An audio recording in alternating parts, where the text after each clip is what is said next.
കാർഗിൽ വാർ 1999 നടന്ന കാർഗിൽ വാറിനെ കുറിച്ച് എല്ലാവർക്കും അറിയാവുന്നതാണ്. ആ ഒരു കാർഗിൽ വാറിൽ ഏകദേശം 15 കോടി രൂപയാണ് ഒരു ദിവസം വാർ എക്സ്പെൻഡിച്ചർ ആയിട്ടുള്ളത്. അത് ആ വർഷം. എന്നാൽ ഇപ്പോഴത്തെ സാഹചര്യത്തിൽ ഹലോ ഹായ് SVD ടോക്സിലേക്ക് സ്വാഗതം. എല്ലാവരും പറയുന്നു യുദ്ധം വേണം യുദ്ധം വേണമെന്ന്. എന്നാൽ അങ്ങനെ ഒരു യുദ്ധം വന്നു കഴിഞ്ഞാൽ ഇന്ത്യക്ക് ഉണ്ടാവാൻ പോകുന്ന ഇമ്പാക്റ്റിനെ കുറിച്ച് ആരെങ്കിലും ആലോചിച്ചിട്ടുണ്ടോ? നമുക്കറിയാം ഇന്ത്യയും പാകിസ്ഥാനും തമ്മിൽ ഒരു യുദ്ധം ഉണ്ടായിക്കഴിഞ്ഞാൽ ഇന്ത്യ ജയിക്കും, ഇന്ത്യയെ ജയിക്കും. എന്നാൽ ഇതുമൂലം ഇന്ത്യക്ക് എന്തൊക്കെ ഇമ്പാക്ട്സ് ഉണ്ടാവും, എന്തൊക്കെ പ്രോബ്ലംസ് ഇന്ത്യ ഫേസ് ചെയ്യേണ്ടി വരും എന്ന് ആരെങ്കിലും ആലോചിച്ചിട്ടുണ്ടോ?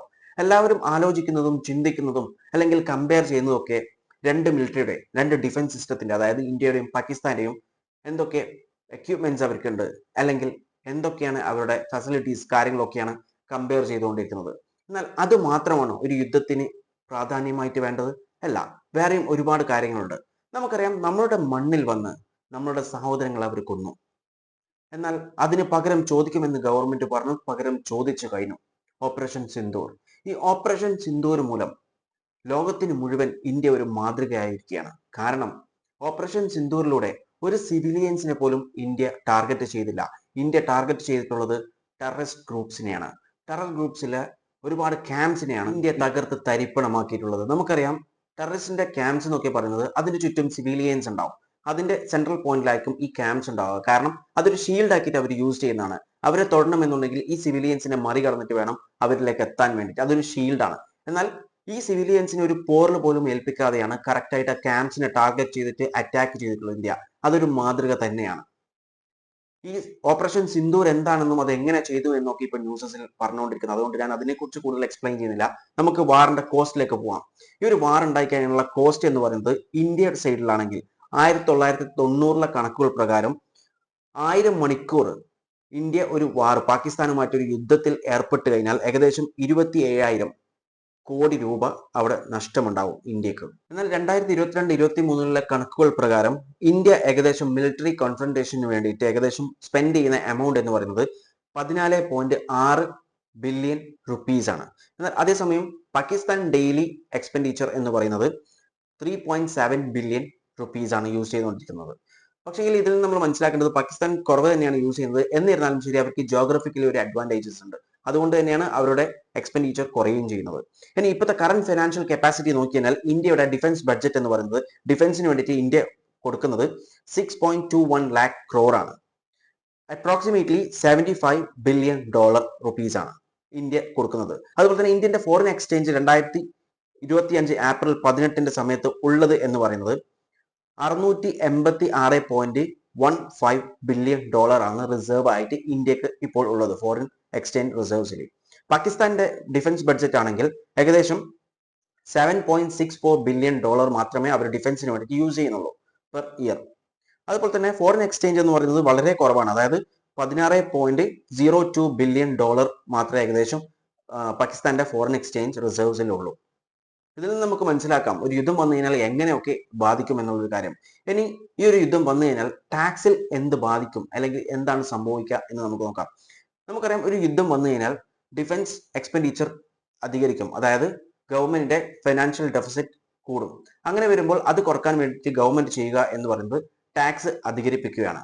അങ്ങനെ ടാക്സ് അധികരിപ്പിക്കുമ്പോൾ അത് സാധാരണക്കാരായിട്ടുള്ള ആളുകൾക്ക് ഭയങ്കരമായിട്ടുള്ള ബുദ്ധിമുട്ട് ഉണ്ടാവുന്നതാണ് സ്വാഭാവികമായി. അതുപോലുള്ള മറ്റൊരു കാര്യമാണ് സാധനങ്ങളുടെ വില എന്ന് പറയുന്നത്.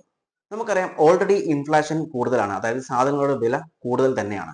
എന്നാൽ ഒരു വാർ സിറ്റുവേഷൻ അല്ലെങ്കിൽ ഒരു യുദ്ധം തന്നെ ഉണ്ടായിക്കഴിഞ്ഞാൽ സാധനങ്ങളുടെ വില 2 അല്ലെങ്കിൽ 3 മടങ്ങ് കൂടാനുള്ള സാധ്യതയുണ്ട്. അപ്പോൾ സാധനങ്ങളുടെ വില കൂടും. അങ്ങനെ സാധനങ്ങളുടെ വിലയും ടാക്സും ഒക്കെ അധികരിച്ചു കഴിഞ്ഞാൽ സ്വാഭാവികമായിട്ടും ഇവിടെ ആളുകൾക്ക് പ്രശ്നങ്ങൾ ഉണ്ടാകാൻ തുടങ്ങും. ഇന്റേണൽ ആയിട്ടുള്ള ഒരു ഇഷ്യൂസ് ഇന്ത്യ ഫേസ് ചെയ്യേണ്ടി വരും. ഇന്ത്യ മാത്രമല്ല, അത് പാകിസ്ഥാനും ഫേസ് ചെയ്യേണ്ടതാണ്. രണ്ടുപേരും ഫേസ് ചെയ്യേണ്ട ഒരു കാര്യം തന്നെയാണ്. എന്നാൽ ഇന്ത്യയുടെ കാര്യങ്ങളാണ് നമ്മൾ സംസാരിച്ചുകൊണ്ടിരിക്കുന്നത്. അതുകൊണ്ട് തന്നെ ഇന്ത്യ ഫേസ് ചെയ്യേണ്ടി വരും. അപ്പോൾ ഇന്റേണൽ ആയിട്ടുള്ള ഡിസ്റ്റർബൻസും ഉണ്ടാവും, എക്സ്റ്റേണൽ ആയിട്ട് പാകിസ്ഥാന്റെ സൈഡിൽ നിന്ന് ഒരു ഡിസ്റ്റർബൻസ് ഉണ്ടാവും. അങ്ങനെ വരുമ്പോൾ അത് ഭയങ്കര പ്രഷർ ആയിരിക്കും ഗവൺമെന്റിന് അത് ഹാൻഡിൽ ചെയ്യാൻ വേണ്ടിയിട്ട്. ഇനി നമ്മൾ ഫൈനാൻഷ്യൽ സെക്ടറിലേക്ക് നോക്കിക്കഴിഞ്ഞാൽ നമുക്കറിയാം ഇന്ത്യൻ സ്റ്റോക്ക് എക്സ്ചേഞ്ച് ലോസിൽ പോയിക്കൊണ്ടിരിക്കുകയാണ്. എന്നാൽ ഒരു വാർ വന്നു കഴിഞ്ഞാൽ ഈ ലോസ് വീണ്ടും ലോസ് ആയി ഇന്ത്യൻ സ്റ്റോക്ക് എക്സ്ചേഞ്ച് തകരാനുള്ള സാധ്യത വളരെ കൂടുതലാണ്. അതുപോലെ തന്നെയാണ് ഫോറിൻ ഇൻവെസ്റ്റ്മെന്റ് എന്ന് പറയുന്നത്. നമുക്കറിയാം ഒരുപാട് ഫോറിൻ ഇൻവെസ്റ്റേഴ്സ് ഇന്ത്യയിൽ ഇൻവെസ്റ്റ് ചെയ്യുന്നുണ്ട്. എന്നാൽ ഒരു വാർ വന്നു കഴിഞ്ഞാൽ ഈ ഇൻവെസ്റ്റേഴ്സ് ഒക്കെ ഒന്നുകിൽ ഇൻവെസ്റ്റ്മെന്റ് സ്റ്റോപ്പ് ചെയ്യും, അല്ലെങ്കിൽ അത് സ്ലോ ഡൗൺ ചെയ്യും. അതുപോലെ തന്നെയാണ് ഫോറിൻ കമ്പനീസ് ഇന്ത്യയിലുണ്ട്.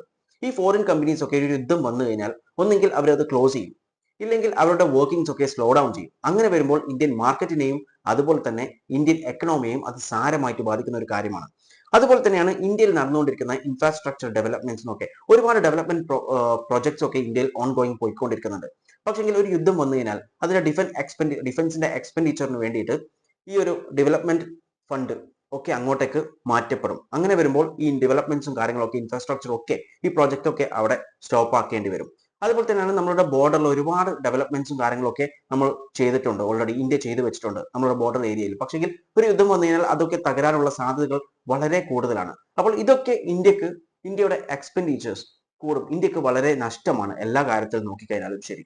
അതുപോലെ ഇപ്പോഴത്തെ ആക്ഷനിൽ തന്നെ ഇന്ത്യക്ക് വരുന്ന അല്ലെങ്കിൽ വരാൻ പോകുന്ന നഷ്ടങ്ങൾ എന്ന് പറയുന്നത് നമുക്കറിയാം. ഇപ്പോൾ തന്നെ 2 രാജ്യങ്ങളും എയർ ട്രാഫിക്കിംഗ് സ്റ്റോപ്പ് ചെയ്തിട്ടുണ്ട്, അതായത് ഏവിയേഷൻ ആൻഡ് ട്രേഡ് ഡിസ്ട്രപ്ഷൻ നടത്തിയിട്ടുണ്ട്. അങ്ങനെ വരുമ്പോൾ ഒരു എയർലൈനിന്, അതായത് എക്സാമ്പിൾ ഒരു എയർ ഇന്ത്യ പോലത്തെ ഒരു എയർലൈനിന് ഏകദേശം ഒരു വർഷം $600 മില്യൺ നഷ്ടമാണ് ഉണ്ടാവുന്നത്, അല്ലെങ്കിൽ അഡീഷണൽ ആയിട്ടുള്ള എക്സ്പെൻഡിച്ചർ വരുന്നുണ്ട്. കാരണം increase in the fuel consumption, അതുപോലെ എക്സ്റ്റെൻഡഡ് ഫ്ലൈറ്റിന്റെ ഡ്യൂറേഷൻ കൂടും. അതുപോലെ തന്നെയാണ് അഡീഷണൽ ആയിട്ട് ക്രൂസ് മെമ്പേഴ്സിനെ ആഡ് ചെയ്യുമ്പോഴുള്ള എക്സ്പെൻഡിച്ചർ. ഇങ്ങനെയുള്ള എക്സ്പെൻഡിച്ചർ ഒക്കെ കാരണം ഏകദേശം $600 മില്യൺ ആണ് ഒരു വർഷം ഒരു എയർലൈനിന് നഷ്ടമാകാൻ പോകുന്നത്, അല്ലെങ്കിൽ അഡീഷണൽ ആയിട്ട് കോസ്റ്റ് വരാൻ പോകുന്നത്. അതുപോലെ തന്നെ നമുക്കറിയാം കശ്മീർ എന്ന് പറയുന്നത് ടൂറിസം ആയിട്ടുള്ള ഒരു റീജിയൻ ആണ്. അങ്ങനെ വരുമ്പോൾ ഏകദേശം ഇന്ത്യയുടെ GDPക്ക് കശ്മീർ കോൺട്രിബ്യൂട്ട് ചെയ്യുന്നത് 7% ആണ്. അതായത് GDPയുടെ 7% കശ്മീർ കോൺട്രിബ്യൂട്ട് ചെയ്യുന്നുണ്ട് ഈ ടൂറിസം വകയിൽ. എന്നാൽ അവിടെ ഇഷ്യൂസ് ഉണ്ടാകുമ്പോൾ ഇതിനെയൊക്കെ ബാധിക്കും. അതുപോലെ തന്നെ ഏകദേശം 2 ലക്ഷം പേർക്ക് അവിടെ എംപ്ലോയ്മെന്റ് നടക്കുന്നുണ്ട്.